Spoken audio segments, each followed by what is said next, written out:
Hi, this is Sherman Nelson with USA Taekwondo. I have two of our exemplary young athletes and our referee chairman, and we want to go over some of the rules and some of the changes that have taken place in the deduction penalties that are given for infractions committed during the match. We have Kobe Wee, we have Ethan Robinson, and we have our referee chairperson, Master Sungwon Kim. Now, guys, before we get into this, are you guys on social media? How can we find you on social media? I'm on Instagram, Kobe_Wee. Spelled U-Y. U-Y, all right.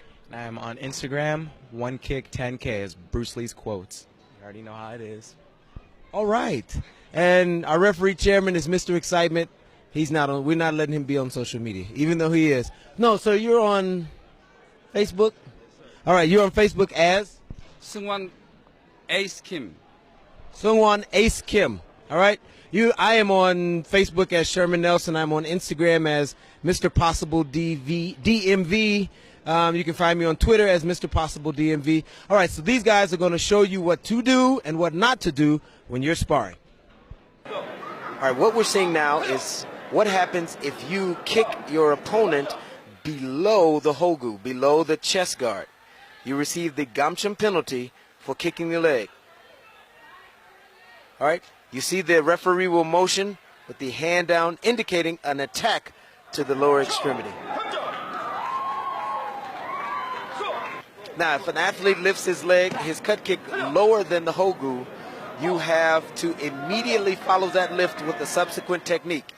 If you do not follow that with another technique, with an attempt to score, you will receive the gamchum penalty.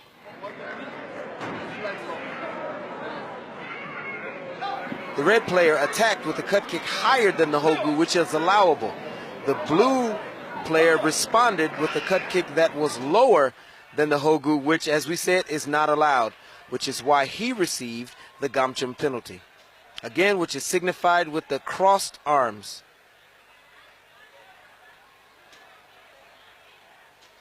The blue player lifted the cut kick lower than the hogu, but immediately followed it with a technique, which is allowable. As long as a technique immediately follows that technique, you are able to follow up without receiving a gamchum penalty. Red player pushed while the blue player was attempting a technique.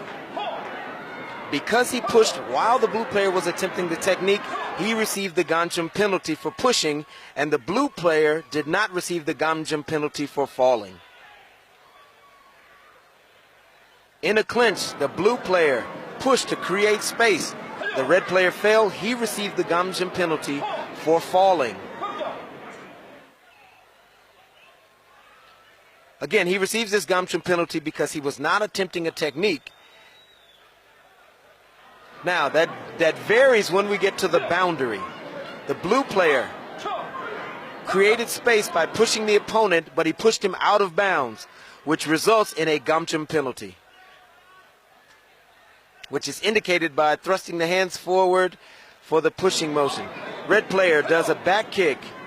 Blue player counters with a cut kick to the butt, which is lower than the hogu or the chest guard. This results in the blue player receiving a gamchum penalty. Again, the referee signifies we're kicking low. Blue player lands a cut kick on the chest guard. The red player slides back out or is forced back out of bounds. The red player still receives the gamchum penalty for going outside of the boundary. That deduction is illustrated by the flipping of the hand.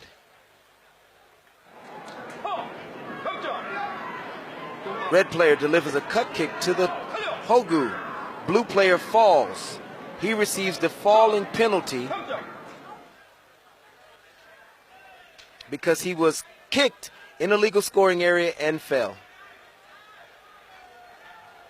In a clinch, blue player delivers a hand technique to the face or to the head or anywhere above the collarbone. The blue player receives the gamchum penalty for striking the face. In a clinch, the blue player grabs the red player's chest guard. He receives the gamchum penalty for grabbing. Blue player delivers a cut kick, which is a legal technique but attempts to kick a fallen opponent. And kicking a fallen opponent is a gamchum penalty.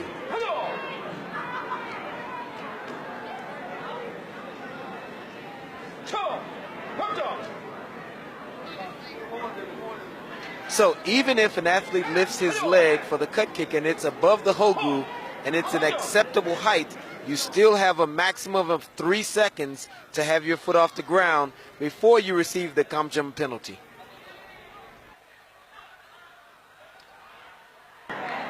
Blue player receives a gamjum penalty for avoiding the match, which is signified by the fists.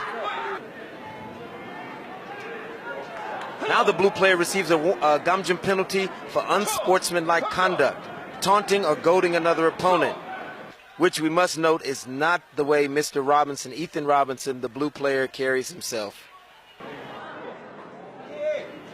Here we have an irate coach who has gotten out of the 1 meter coaching square. He receives for his player a gamjum penalty for unsportsmanlike conduct. And then he attacks. Perhaps this young man has been worked too hard and now he's having a fit. This, we hope, helps you understand some of the rule modifications that are in play as of 2017. As always, we strive to make sure that you completely understand the field of play so that you can give your very best in the field of play.